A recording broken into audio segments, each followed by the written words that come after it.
Grey hounds దాకా వెళ్ళి చేసేది కాదు. హైడ్రా అంటే ఒక భరోసా అనేది గుర్తుపెట్టుకోవాలి.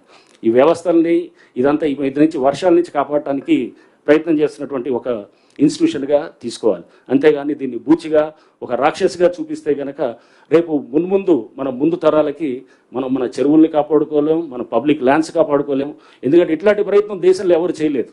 కేవలం ప్రభుత్వం చేసినప్పుడు ఈ ప్రభుత్వం యొక్క ఒక మంచి సంకల్పంతో ఇది చేసినప్పుడు ముఖ్యమంత్రి గారు చాలా స్పష్టంగా చెప్పారు, దీన్ని మనం చాలా జాగ్రత్తగా నోటీసులు ఇవ్వాల్సిన అవసరం లేదు. వాటర్ బాడీస్లో కనుక స్ట్రక్చర్స్ ఉంటే కనుక నోటీసులు ఇవ్వాల్సిన అవసరం లేదు. అయినా కానీ కూడా వాళ్ళకి ముందుగా చెప్తున్నాం, చెప్పేసి వాళ్ళకి ముందుగా చెప్పి వాళ్ళకి ముందుగా నోటీసులు ఇచ్చి వాళ్ళకి అందరికీ కూడా చాలా స్పష్టంగా క్లియర్గా చెప్తున్నాం, మీరు ఇదిగో ఇదని చెప్పి. అయినా ఇంకా కొంతమంది సీరియస్గా తీసుకోకపోతే ముఖ్యమంత్రి గారు మాకు చెప్పడం కూడా చాలా స్పష్టమైన ఆదేశాలు ఇచ్చారు. చిన్నవాళ్ళు, పేదవాళ్ళు, లోవర్ మిడిల్ సెగ్మెంట్ ఉంటే కనుక వాళ్ళు ఎవరికి కూడా మనకి సఫిషియెంట్ టైం ఇస్తాం. ఒకవేళ కనుక మనకి వాళ్ళు నా టైం ఇచ్చిన తర్వాత కూడా వాళ్ళు చేయలేకపోతే ఇంకో 2 రోజులు ఇద్దాం, పోయేదేం లేదు. తప్పకుండా దాన్ని అంటే ఇప్పుడు మాడిఫైడ్ దీంట్లో కూడా వాళ్ళని ఆ చిన్నవాళ్ళు, పేదవాళ్ళు ఉంటే కనుక ఆ స్ట్రక్చర్స్ని ఎక్కడ కూడా మేము చేయము. అది వాళ్ళకి కావాల్సిన సఫిషియెంట్ టైం ఇస్తాం. సఫిషియెంట్ టైం ఇచ్చి వాళ్ళని వెకేట్ చేసుకునే దానికి కూడా వాళ్ళకి మేమంతా కూడా అక్కడ వాళ్ళకి ఆ పరిస్థితులు వచ్చేటటువంటిదిగా ఫెసిలిటేట్ చేస్తామని కూడా మేము చెప్తున్నాం. దయచేసి ఏంటంటే హైడ్రాని ఒక భయం కింద, ఒక బూచి కింద చూపించడం మానేయాలి. ఫస్ట్ దీనికి చాలా హైప్ ఇచ్చేసి రేపు హైడ్రా వస్తుంది, కూల్ చేస్తున్నారు, అది చేస్తున్నారు అనేది కాదు. హైడ్రా అనేది ఒక బాధ్యత, ఒక భరోసా అనేది మళ్ళీ ఒకసారి మీ అందరూ కూడా నేను చెప్పదలుచుకున్నాను. అవునండి అయిన తర్వాత మీరు చెప్పండి, వీల్ టేక్ యువర్ క్వశ్చన్స్.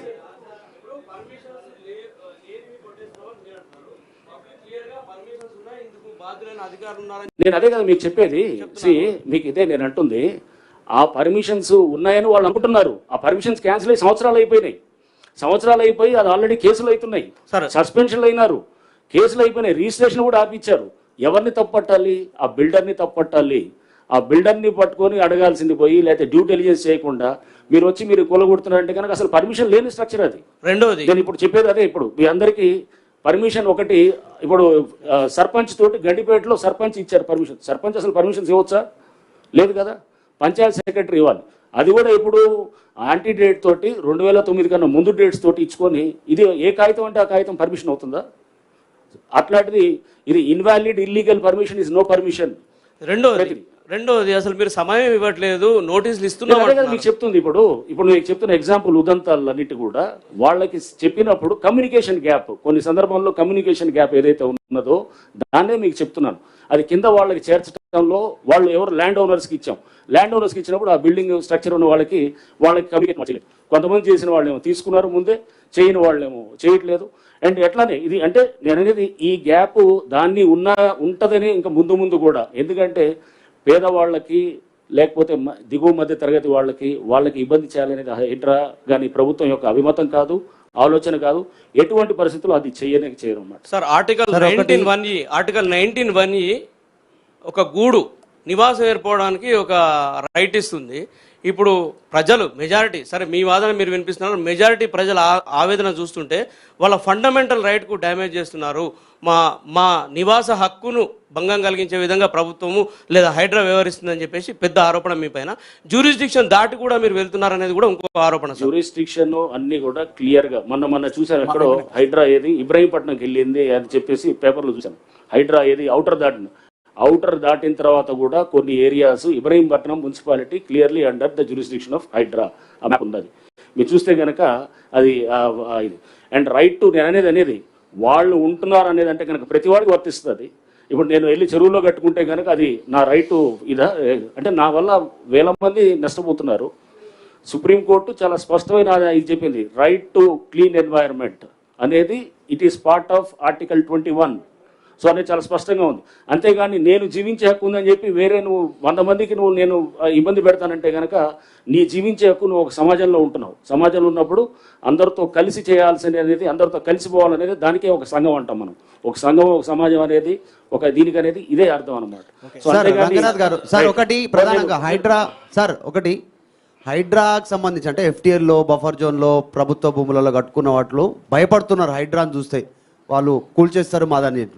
కానీ అదే ఓవైసీ FTL పెద్ద కాలేజ్ కట్టుకుంటే ఓవైసీని చూసి హైడ్రా భయపడుతుంది, ప్రభుత్వం భయపడుతూ ఉంది. ఓవైసీని ఏం చేస్తలేరు, నోటీసులు ఇచ్చారు, టైం ఇస్తారు, 6 నెలలు అంటారు, అకాడమిక్ ఇయర్ లాస్ అవుతుంది అంటారు. కానీ ఇక్కడ కూడా చిన్న చిన్న కుటుంబాలు 20 కుటుంబాలు 30 కుటుంబాలు 40 కుటుంబాలు అలా ఇల్లు పోతే అందులో కూడా పిల్లలు ఉన్నారు 50 మంది 60 మంది వాళ్ళది కూడా అకాడమిక్ ఇయర్ ఖరాబ్ అవుతుంది, వాళ్ళు లాస్ అవుతున్నారు. వాళ్ళ గురించి పట్టించుకోవట్లేదు కానీ ఓవైసీకి భయపడతా ఉంది హైడ్రా. మీకు మేము చెప్పేది అది డిమాలిష్ చేసిన స్ట్రక్చర్స్ అన్నీ కూడా ఎక్కడ డిమాలిష్ చేసాము, ఆ డిమాలిష్ చేసింది ఖాళీగా ఉన్న బిల్డింగ్సే. ఏది ఇప్పుడు అమీన్పూర్ మీకు చెప్తున్నాం, ఆ ముందు రోజు వెళ్ళి వీడియో తీసాం, అంత తీసుకొని అవన్నీ కూడా ఎస్టాబ్లిష్ చేసాం, దాంట్లో ఎవరు లేరు. ఆ రోజు రాత్రి కొంతమందిని తీసి కూర్చోబెడితే కనుక అది ఆక్యుపైడ్ కాదనమాట. సో అట్లానే మీకు ఎగ్జాంపుల్ చెప్తున్నాను. ఎవరు ఇప్పుడు సున్నం చెరువులో చేసినప్పుడు అతను ఎవరు అక్కడ చేసిన బిజినెస్ మీద అతనితో డిపెండ్ అయిన వాళ్ళతో ఉన్నటువంటి వాళ్ళది డిమాలిష్ చేసాము. ఆ పక్కనే చాలా ఉన్నాయి వేరే హ్యాబిటేషన్స్, వేరే గుడిసెలు ఉన్నాయి, ఏమి టచ్ చేయలేదు. అది ఏదో ఈ బఫర్లో ఉన్న FTLలో ఉన్న అంటే మనము ఏ కమర్షియల్గా వాడుతున్న వాడు అక్కడ ఎక్స్ప్లాయిట్ చేస్తున్న వాడిని చేస్తున్నాము. రేపు ఏది మీరు ఓవైసీ గారిది అంటున్నారు, లేకపోతే మల్లారెడ్డి గారి కాలేజ్ ఉండొచ్చు, లేకపోతే ఇంకా మనకి ఏది పల్లరాజు రెడ్డి గారి కాలేజ్ ఉండొచ్చు, ఇట్లా రకరకాల చాలా కాలేజెస్ వచ్చాయి. మాకు చాలా కాలేజెస్ మీద కంప్లైంట్లు వచ్చాయి FTLలో ఉన్నాయని చెప్పేసి. బట్ పిల్లల భవిష్యత్తుని మనం దృష్టిలో పెట్టుకొని అకాడమిక్ ఇయర్ అనేది ఇప్పుడు నడుస్తున్నది. ఇప్పుడు కనుక తీస్తే వేలాది పిల్లలు ఇది మొత్తం రోడ్ల మీదకి వస్తారు. ఒక మెడికల్ కాలేజ్ స్టూడెంటో, ఒక ఇంజనీరింగ్ కాలేజ్ స్టూడెంటో, ఒక 10th ఎగ్జామ్ రాసేవాడో, ఇంటర్మీడియట్ చదివేవాళ్ళు చాలా కాలేజ్ మీద వచ్చాయి ఇట్లా కంప్లైంట్స్. రేపు తప్పకుండా అకాడమిక్ ఇయర్ అయిన తర్వాత వీళ్ళ ఎక్కడైతే గనక ఇటువంటి ఉన్న కంప్లైంట్స్ వాటిని తప్పకుండా హ్యాండిల్ చేసి ఓవైసీ అసలు ఛాలెంజ్ చేస్తా ఉన్నారు హైడ్రాని ప్రభుత్వాన్ని, మీ బిల్డింగ్స్ ఓకే రంగనాథ్ గారు, మీరు మొన్నటి వరకు మీకు ప్రశంసలు వచ్చినాయి అన్నారు, నిజంగా అందరు కూడా హ్యాపీగా ఫీల్ అయ్యారు. కానీ ఈ మధ్యలో రావడానికి ప్రధాన కారణం ఏంటంటే పెద్దవాళ్ళకి జన్వాడ కానీ, ఇంకొక MP కానీ, ఇంకో మాజీ ఎమ్మెల్యే కానీ, MLC కానీ అన్నీ ఉన్నాయనేది అందరు చెప్తున్నారు. వాటిని వదిలేసి చిన్న వాళ్ళని పట్టుకోవడంతోనే హైడ్రా మీద అందరు కోపంగా ఉన్నారు. మీరు చెప్తున్నారు కదా, మీరు ఏదైతే ఉన్నదో తప్పకుండా పెద్దవాళ్లే ప్రథమ టార్గెట్గా జరుగుతున్నది, దాంట్లో ఇది లేదు. చిన్నవాళ్ళైనా కానీ కూడా మీరు చిన్నవాళ్ళు అనుకోవద్దు. మీరు ఇప్పుడు ఈ విల్లాసు డిమాలిష్ చేసినప్పుడు కనపడేది ముందు చిన్నవాళ్ళు కానీ వెనకాల ఉండేది పెద్దవాడే అనమాట. అది కూడా గుర్తుపెట్టుకో. సో చేసేది వాళ్ళు చేస్తున్నట్టు అంటే ఇటువంటి వాటికి చెక్ పెట్టాలంటే కనుక అది వెనకాల ఉండే ఆ పెద్దవాళ్ళకి అది తెలియటానికే ఇది చేసేది కూడా అనమాట. సో జన్వాడ జన్వాడ నేనేది అంటున్నాను, ఇండివిజువల్ది మీరు చెప్పి జన్వాడ అనేది doesn't come under the scope of ఏది హైడ్రా. ఎందుకంటే జన్వాడ 111 జీవో కింద ఉంటుంది కానీ 111 జీవో పరిధి మాకు రాదు. And it is out of the ఏది మాకున్నటువంటి పరిధిలోకి రావట్లేదు అది. బట్ డెఫినెట్గా అది రేపు దాని మీద చేయాల్సిన ఏజెన్సీ వాళ్ళు తప్పకుండా అంటే ఇండివిజువల్ దీన్ని చేసేది. రేపు మేము సైలెంట్గా ఉన్నామని ఎందుకు అనుకుంటున్నారు? చాలా గ్రౌండ్ వర్క్ కూడా జరుగుతుంది, చాలా బ్యాక్గ్రౌండ్ వర్క్ కూడా జరుగుతుంది. చేసినప్పుడు సరైన టైంలో మీరు చూస్తారు. ఇదంతా 4 రోజులు ఉండేటటువంటి మీరు అనుకుంటారు ఏమి సైలెంట్గా ఉన్నారు చేయట్లేదు పెద్దవాళ్ళ మీద అని. రేపు ఎప్పుడో మళ్ళీ సడన్గా ఒక రోజు ఏది మీరు పెద్ద 2 మంచి పడంగానే అప్పుడు మీరే అంటారు అనమాట, అరే సార్ సైలెంట్ ఏం కాదు అని చెప్పి మీరే అంటారు, లేదా ప్రభుత్వం సైలెంట్ కాదని అంటారు. సో ప్రభుత్వం కానీ అందరూ కూడా దీనికి పూర్తిగా సీఎం గారు పలు సందర్భాలు చెప్పారు. ఎవరైతే కనుక ఇప్పుడు ఫామ్ హౌసెస్ కూడా చాలా చూస్తున్నాం, ఏది మన ఉస్మాన్ సాగర్ హిమాయత్ సాగర్ చుట్టూ ఉస్మాన్ సాగర్ చుట్టూ డిమాలిష్ చేశాం. అట్లా హిమాయత్ సాగర్ చుట్టూ కూడా దానికి కొంత ఏంటంటే ఇంకా నోటిఫికేషన్ దాని విషయంలో కొంత సందిగ్ధత ఉంది కాబట్టి దాంతో సార్ 1 minute సార్.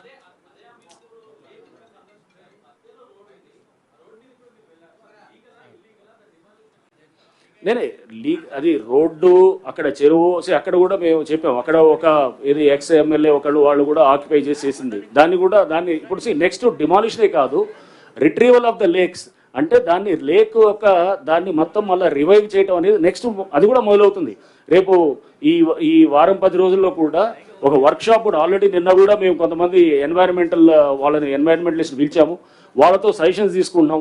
ఎట్లా మనం ఇన్లెట్ నాలాస్ ఇన్ఫోసిస్ వాళ్ళు అద్భుతంగా బెంగళూరులో ఒక లేక్ని వాళ్ళు రివైవ్ చేశారు. ఇన్లెట్ నాలాసు ప్లస్ దానికి మొత్తం ఏది ఆ చెరువుని చేసి పూర్తిగా దాన్ని ఒక లైవ్ లేక్గా తయారు చేశారు. మనం కూడా అలాంటివి చేయడానికి మనం చాలా సజెషన్స్ తీసుకోవడానికి ఆ వెనకాల చాలా బ్యాక్గ్రౌండ్ వర్క్ జరుగుతుంది. మీరు జరుగుతుందని అనుకోవట్లేదు. మీరు సైలెంట్గా ఉన్నారు మాట్లాడలేదంటే కనుక సైలెంట్గా ఉన్నామని కాదు. సో డిమాలిషన్స్ ఒకటే కాదు, డిమాలిషన్స్ ఒక ఆస్పెక్ట్ అయితే దాన్ని కన్స్ట్రక్టివ్ లైన్ లో తీసుకెళ్ళడానికి చాలా వర్క్ జరుగుతుంది వెనకాల. Sir 1 minute sir. Navinder from Deccan Chronicle sir. చెరువులు FTL బఫర్ జోన్లలో అనుమతులు ఇచ్చిన GHMC HMDA లకు హైడ్రా లేఖలు రాసి సార్ ఇక్కడ రంగనా సార్ చెరువులు ఎఫ్టీఎల్ బఫర్ జోన్లలో అనుమతి ఇచ్చిన హెచ్ఎండిఏ జిహెచ్ఎంసీకి హైడ్రా లేఖలు రాసింది. దానిపైన వారు ఏమైనా వివరణ ఇచ్చారా? అనుమతులను రద్దు చేయాలని ఏమైనా మీరు చెప్పారా? అదే సందర్భంలో పేదల విషయంలో, మధ్యతరగతుల విషయంలో దూసుకువెళ్తున్న హైడ్రా వాసవి అర్బన్ లాంటి బహుళ అంతస్తుల నిర్మాణ సంస్థల మీద ఎందుకు సైలెంట్ గా ఉందనే అపోహలు వస్తున్నాయి. ఏం క్లారిటీ సార్? నేను అనేది ఐ డోంట్ వాంట్, అదే నేను చెప్పేది, ఇండివిజువల్ ప్రాజెక్ట్స్ మీద నేను కామెంట్ చేయను. సో రేపు మీరు ఒక టైం పాస్ అయ్యే కొద్దీ with the passage of time will get to know ఏం జరుగుతుంది ఏంటనేది కూడా. సో అంతేగాని మీరు సైలెంట్గా ఉన్నారు లేకపోతే ఏమీ చేయట్లేదు అని అనుకోవటం, అది బహుశా మీరు అంటే ఇప్పటికిప్పుడు ఇమీడియట్గా రియాక్ట్ అవడం అనేది కాదు. అక్కడ ఉన్నటువంటి లీగల్ ఇష్యూస్ని కూడా అన్నింటినీ కూడా ప్రతి దాంట్లో కూడా ఇట్లా దాంట్లో చూసుకుంటాం. అసలు నిజంగా ఉందా లేదా, చాలామంది వచ్చి కంప్లైంట్స్ ఇస్తున్నారు. అవసరం లేకుండా కూడా కొన్ని చోట్ల ఏంటంటే అనవసరమైన కంప్లైంట్స్ కూడా ఇచ్చినవి కూడా ఉన్నాయి. అవన్నింటినీ కూడా మేము పరిశీలించి, లేదు ఇది దీంట్లో కంప్లైంట్లో సబ్స్టెన్స్ లేదనుకున్నప్పుడు పక్కన పెడతాం. సో ఎక్కడైతే కంప్లైంట్లో సబ్స్టెన్స్ ఉందో దాన్ని సీరియస్గా టేకప్ చేస్తారు. సంబంధిత ఏజెన్సీస్ అందరి కోఆపరేషన్ తోటి, అందరి కోఆర్డినేషన్ తోటి, వాళ్ళందరితోటి కలిసి పనిచేస్తూ మేము దానికి ఒక ఫినాలిటీ అనేది ఇవ్వడానికి